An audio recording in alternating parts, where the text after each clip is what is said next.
दादी। अच्छी नहीं है? हाँ अरे अच्छी है। अच्छा लाल बेगला मिल्क शेक पिया दिया? हाँ पिया ना। अरे मिल्क शेक पिया दिया? हाँ। अरे गमोरी माई ना आया तो तुम्हारी पानी ना ठीक है। पानी को खाऊं का मिल्क शेक ठीक है पर तुम्हारी पानी हाँ दादी हाँ बाहर तो हाँ एकदम बहुत बाय बाय बुहारी बाय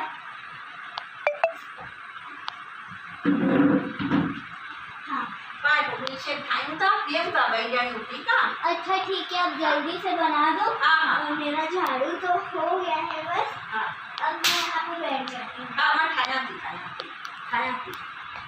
दे को मिनट है ना हाँ को मिनट ठीक है। एक कपड़ा तो बटन हो गया छे कपड़ा धोई छे तो मैं खाया थी ना पीएम का ना मिल्क शेक तो पीएम का अच्छा ठीक लाई आई ना हाँ कपड़ा धोई छे ठीक है है। हाँ धोइए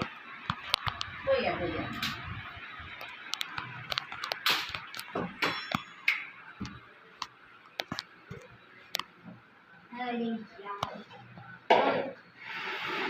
ये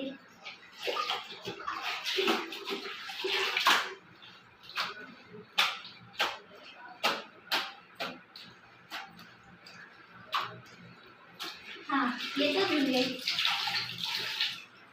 ये हाँ पानी करे दादी मेरे कपड़े तो धुल गए। विजय लाई आई ना विजय को मिल्क शेक पीएम का ना ऐसे चालू करे तो पीएम का अरे विजय अरे यार बाहर ना वन लाई आई ना अच्छा को खाएगा मिल्क शेक खाएगा ठीक है। वन विजय हाँ माँ बिजली अच्छी है। अच्छा विजय अच्छी है थकी थी तो नहीं ना ना माँ थकी जी ना। नहीं थकी आई कोई काम कार बताए कि मिल्क शेक पिए दिया हाँ नहीं अरे माँ के फोन अच्छी हो। काले हो जो फोन अच्छी हो अरे माँ के हॉस्टल में फोन अच्छी अरे हो। मिल्क शेक पीवा ने अरे ना हॉस्टल में फोन अच्छी हो। अरे मिल्क शेक पीवन माँ अगली बार चंदम ना तारी मेरे से बना कर रखो। हाँ दामानी अच्छी का अरे भाई छोकरी कम निपटावे घर जो अरे ठीक है वही दवाई बला मिल्क शेक न पीवे ठीक है वही मुझे कम तकलीफ